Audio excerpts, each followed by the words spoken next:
The shoreline rope was under real tension, and that usually means one of two things. A submerged branch has ruined the entire set, or there is a serious fish waiting beneath the surface. I pushed the little inflatable boat away from the reeds, took the line in both hands, and started lifting it slowly.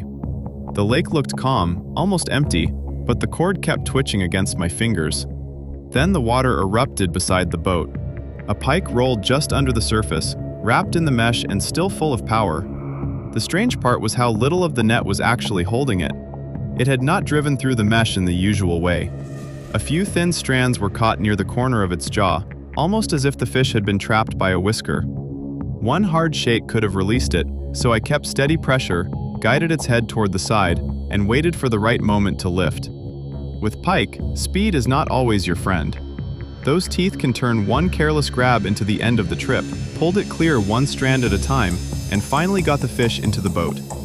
That could have been the entire catch, and I still would have called the morning a success, but the line continued into dark water, and I had a long section left to check, E-day and hunting pike. But when you set a net in unfamiliar water, there are no guarantees. The depth can be wrong, the bottom can be full of branches, or the fish can simply pass 50 feet away from you. The only honest answer comes the next morning, when you take hold of that first rope and feel what is waiting.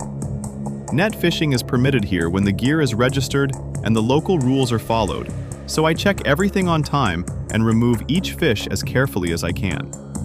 The first pike was a good sign. It meant smaller fish were moving through this route, and the predator had followed them. A few meters farther along, the net became lighter, then started tapping in my hand. That quick vibration is completely different from the slow weight of a pike. I lifted the next section and saw the orange fins of a perch.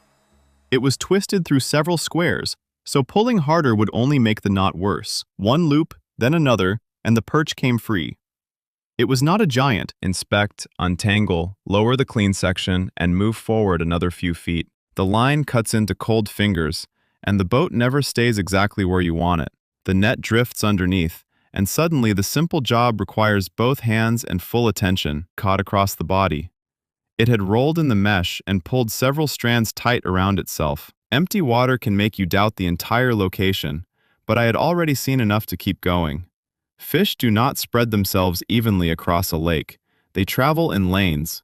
You can pull 50 empty meters and then find 3 fish almost touching each other. The catch was building slowly, but what kept me focused was the thought of that first pike.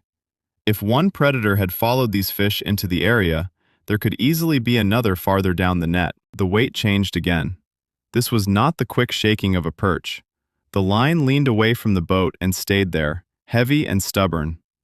At first, I pulled once, felt something move, and immediately knew it was alive.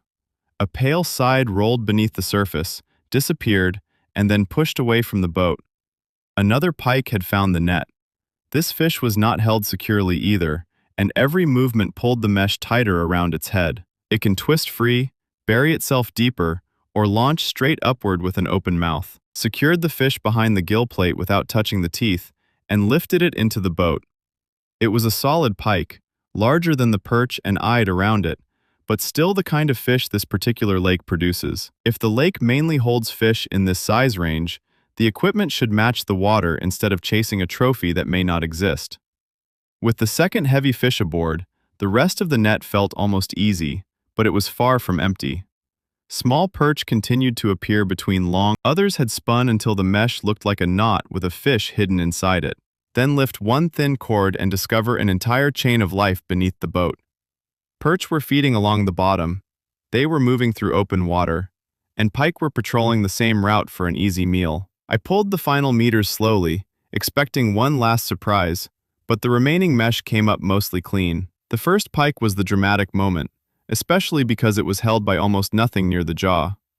But the real result came from everything after it: the patient pulling, the tangled perch, the silver ead, the second heavy strike, and all those quiet sections where I had no idea whether the next meter would be empty or alive. The new spot worked. The net produced a good mixed catch, and that pike nearly escaped by the smallest possible margin. I will remember the big splash beside the boat, but I will remember the final bucket too, because that is the proof that patience mattered more than luck. A calm lake, a small boat, cold hands, and a line disappearing into dark water, that is all it takes to turn an ordinary morning into a fishing trip worth remembering.